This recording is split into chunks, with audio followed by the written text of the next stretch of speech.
Quran surah ke-89 Al-Fajr di ayat yang ke-1 ya.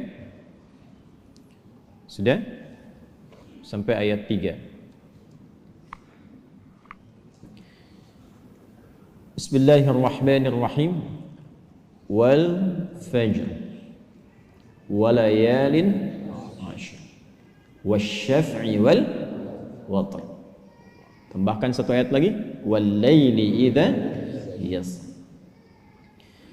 Baik, wal fajr, aku bersumpah demi waktu fajar.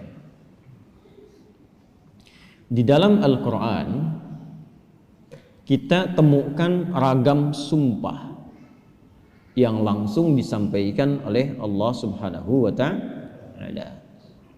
Allah itu tidak bersumpah pun pasti yang difirmankan sudah penting. Dan sumpah itu ciri penegasan dan kesungguhan. Kalau dikaitkan dengan makhluk ada kesungguhan.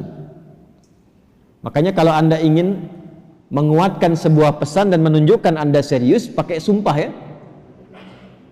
Besok ada ceramah Ustadz Adi di Masjid A. Wah, yang benar sumpah. Nah, dia kata sumpah itu kan biasanya untuk menegaskan sebuah makna kan dan menunjukkan kesungguhan. Nah, Allah itu tidak bersumpah pun itu pasti sudah penting apa yang difirmankan. Apalagi kalau disertai dengan sumpah. Maka pasti ada yang istimewa di dalamnya. Jadi kalau kita menemukan ayat dalam Al-Quran diawali dengan sumpah, ini menunjukkan pesan yang disampaikan di ayat itu tidak biasa, ada yang sangat penting, berbeda dengan pesan-pesan yang lainnya. Jelas sampai sini? Baik. Wal fajr. Ciri sumpah pertama itu kalau ada di awal ayat. Ini secara umum ya. Dibuka dengan huruf waw. Ujung akhir kalimatnya, ujung kalimatnya itu harakatnya kasrah. Sudah? Misal, waw ketemu satu kalimat ujungnya kasrah. Wal fajri wal laili wasyamsi wadduha. Jadi setelah waw ada kalimat ujungnya kasrah. Nah, itu diartikan wawnya sumpah. Qasam namanya, wawil qasam. Kalau sudah dibuka dengan seperti ini, artinya informasi yang disampaikan setelah huruf waw itu penting, tidak biasa. Wal fajr, aku bersumpah demi waktu fajar. Ada beberapa pendapat dari kalangan ulama tentang fajar yang dimaksudkan di ayat ini. Jadi di sini Allah bersumpah dengan 5 hal. Ada 5 sumpah. Aqsamun khamsah, kata para ulama, terdapat 5 sumpah di dalamnya. 1, wal fajar, demi waktu fajar. 2, walayalin 'ashr, dan 10 malam yang istimewa. 3, wasyaf'i, wasyaf'i, demi waktu genap. Kemudian 4, wal watr. 5, wal laili idza yasr. Ada 5 di sini disebutkan, menunjukkan ada 5 yang istimewa. Saking istimewanya dibuka oleh Allah Subhanahu wa ta'ala dengan sumpah. Baik. 1 fajar, secara cepat saja. Para ulama setidaknya menyebutkan secara umum ada 2 pemaknaan di kata fajar di sini. Yang pertama yang dimaksudkan setiap waktu fajar. Itu penting. Setiap waktu fajar, dalam setiap hari. Jadi ada satu yang istimewa, waktunya di waktu fajar dari sekian perubahan waktu yang kita alami dalam sehari. Kan dari fajar nanti muncul ke pagi, pagi ke siang, siang ke sore, sore ke maghrib, maghrib ke malam kan. Nah, dari perputaran waktu itu di antara sekian banyak waktu, fajar itu istimewa. Karena itu Allah panggil kita untuk bisa menunaikan sholat di waktu fajar. Ya, hakikatnya bukan hanya sholatnya, ada waktu-waktu yang hanya dalam fajar itu yang nggak ditemukan keistimewaannya di waktu yang lain. Contoh, kita ambil ke ibadah ritual dulu. Sholat di waktu fajar ini itu 2 rakaat sunnahnya saja. Sunnahnya, belum masuk ke fardunya. Itu nilainya disebutkan oleh Rasulullah SAW lebih baik daripada dunia dan seisinya. Raka'atul fajri khairum minad dunya wa ma fiha. Kalau Anda mampu menunaikan 2 rakaat fajar, itu yang dimaksud sunnahnya. 2 rakaat, tapi disebutkan kalimat fajarnya. Bukan zuhur, bukan asar, bukan maghrib, bukan isya. Dan dilakukannya sebelum salat fardunya untuk menunjukkan betapa pentingnya itu. Karena kalau orang tahu itu penting, pasti persiapan datang sebelumnya. Ya, Anda tahu di sini akan pengajian kan? Subuh kan? Subuhnya misalnya jam 4.35. Anda menjadikan pengajian itu sebagai hal yang prioritas. Kalau waktunya 4.35, datangnya jam berapa? Ada yang nginap, ada yang itikaf. Karena menjadikan itu penting. Kalau tak penting mungkin diabaikan. Nah, Allah menyatakan fajar itu penting. Jangan tinggal. Bahkan saking pentingnya, ada di antara hamba-hamba Allah yang menyiapkan waktu fajar itu bangun dari sebelumnya sampai warming up dulu. Pemanasan supaya subuhnya itu, fajarnya itu bisa optimal. Bangun dari malam, Pak. Ada yang menjelang fajar itu membiasakan hatinya supaya khusyuk. Sehingga saat sholat di waktu fajar sudah terkoneksi kepada Allah dengan baik. Cara menyiapkannya dengan istighfar. Waktu singkat menjelang fajar itu disebut sahar namanya. Jamaknya disebut ashar. Ada orang-orang yang kalau sudah tiba waktu ini, dia banyak istighfar, istighfar, istighfar, istighfar. Supaya hatinya lapang saat fajar tiba, terkoneksi sempurna kepada Allah. Sempurna, nyambung. Itu ada di Quran surah ke-51 ayat 18. Wabil ashari hum yastaghfirun.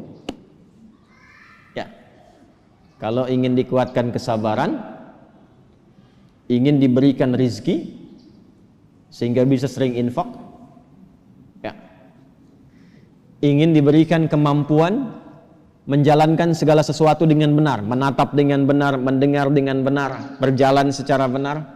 Itu diantara amalannya, rajin istighfar di waktu sahar menjelang fajar.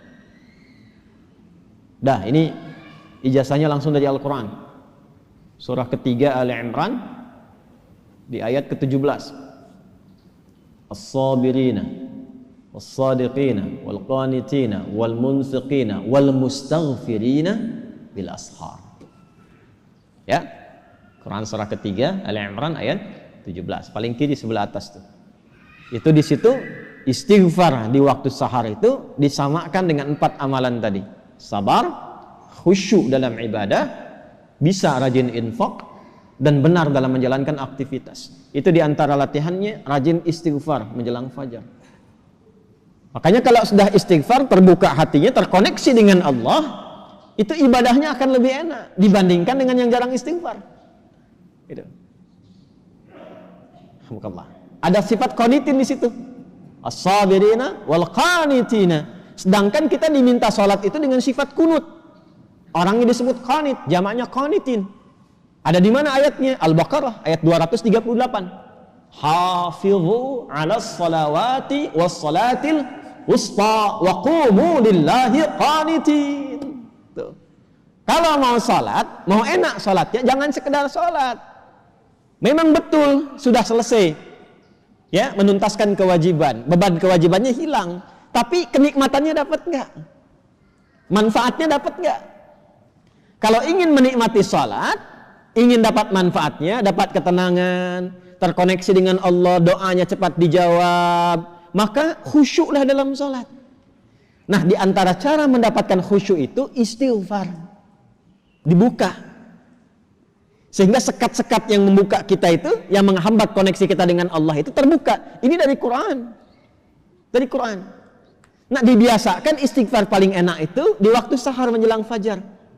Apalagi kalau bisa tahajud sebelumnya. Kalau bisa tahajud, ya, tahajud kemudian istighfar, terbuka hati, rajin memberi di situ, itu disebut langsung oleh Quran kalau dia bertahan dengan itu sampai wafat, itu disebut sebagai calon penghuni taman surga yang sedang beraktivitas di bumi. Itu Quran surah 51 ayat 15 sampai dengan ayat 23. Innal muttaqina fi jannatin wa 'uyun akhidhina ma atahum rabbuhum innahum kanu qabla dhalika muhsinin kanu qalila minal laili ma yahja'un. Itu tahajudnya. Wa bil ashari hum yastaghfirun. Itu istighfarnya. Nah, hakikatnya kita bangun malam itu, hakikatnya kita istighfar di waktu sahar untuk persiapan ke fajarnya. Salah satu maknanya itu. Makanya Nabi kan ya suka rebahan kan sedikit ya.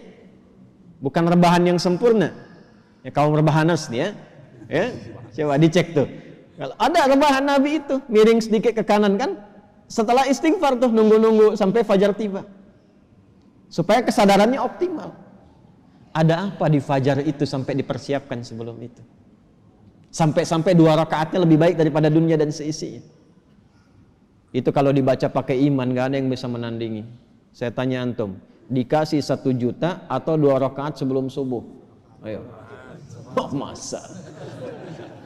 Huh? Coba dicek. Sana ada lomba balapan di sirkuit tuh. Berlangsungnya sebelum subuh. Siapa yang datang duluan di dekat situ, 10 tempat pertama mendapatkan bonus 5 juta. Cuma nonton aja dapat 5 juta.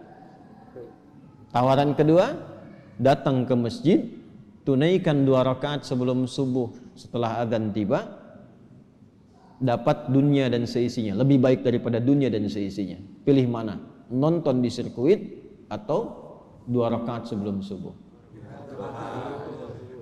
Tuh, makin pelan jawabannya. Karena babnya iman, bukan akal. Akal yang dibimbing oleh iman itu lebih tajam nanti cara berpikirnya. Mampir lu aja ke masjid, ntar balik lagi ke sana. Berarti ada yang penting. Kalau antum ingin latihan jadi orang baik atau anak pengen jadi baik tuh, konsistenkan subuh. Kayak ulama tuh enggak banyak ceramah, enggak banyak cakap, bilang subuh aja, konsisten. 40 hari subuh terus, ya. Sering begitu kan ya? Nah, itu saya bahas ilmunya sekarang. Dan itu dari Quran. Makanya agak aneh kalau rajin ta'lim, rajin saling mencela. Salat kok menjadi saling menuduh. Orang salat itu bersih hati. Orang ta'lim itu bersih jiwa. Nah, cara memulainya fajar. Kenapa Allah bersumpah dengan fajar? Karena Allah menginginkan hambanya jadi baik. Itu pesannya. Nanti sifatnya beda dengan zuhur, beda dengan asar, beda dengan maghrib, lain dengan isya. Fajar itu pembukanya. Karena itulah saat fajar dipanggil, iman kita terpancar. Makanya saat tidur kalau dengar adzan, itu kan terpancar kan, sudah adzan. Dan sekelebat itu ada yang meminta kita bangun tuh. Allahu Akbar, bangun tiba-tiba dengar adzan. Itu yang terpanggil imannya. Ketika cahaya iman itu merespon suara adzan, itulah fajar namanya. Dari maknawinya. Dari segi waktu dia melatih keadaan kita jadi lebih baik, terkoneksi dengan Allah. Kalau sudah hatinya bersih, nyambung dengan Allah, doanya mustajab. Innallaha thayyibun la yaqbalu illa thayyibah. Kata Nabi demikian. Allah itu maha baik sehingga akan cepat menerima dari yang baik-baik. Hatinya sudah baik, sudah lapang, jauh dari maksiat, maka apapun yang dia minta dikabulkan oleh Allah Subhanahu wa taala. Karena itu saat-saat paling tepat untuk berdoa itu, memperbanyak doa itu saat fajar. Malaikat kumpul semua. Hadisnya sahih. Ya, inna malaikatal laili wa malaikatan nahar tajtami'u fi waqtil fajri atau kama qala Rasulullah sallallahu alaihi wasallam. Malaikat siang dan malam kumpul semua di waktu fajar. Alhamdulillah malaikat itu ghaib. Kalau tampak tak jadi kita ke masjid. Sayapnya banyak tuh. Siapa? Israel. Balik lagi. Kumpul semua. Nah, kalau sudah kumpul malaikat itu banyak berkahnya. Berkah itu ziyadatul khair, bertambah kebaikan. Kalau doa diaminkan. Kalau istighfar dimohonkan ampunan kepada Allah. Berkah lagi kalau subuh jamaah pengajian, berkah. Berkah lagi itu. Itu dari berangkat langsung malaikat memohonkan kepada Allah kebaikan. Hadisnya viral sahih di Ibnu Majah itu. Ya, dari Abu Darda radhiyallahu taala anhu. Qala Rasulullah sallallahu alaihi wasallam, "Man salaka tariqan yaltamisu fihi 'ilma sahhala lahu tariqan ila al-jannah, wa innal malaikata la tadau ajnihataha ridan li talibil ilmi." Orang mau berangkat menuntut ilmu, itu malaikat membentangkan sayap memohonkan kepada Allah ridha untuk orang itu. Berangkat dia ke masjid pas di waktu fajar, banyak sekali. Makanya kalau bapak ibu ke masjid waktu subuh nggak doa, rugi itu. Itu fajar.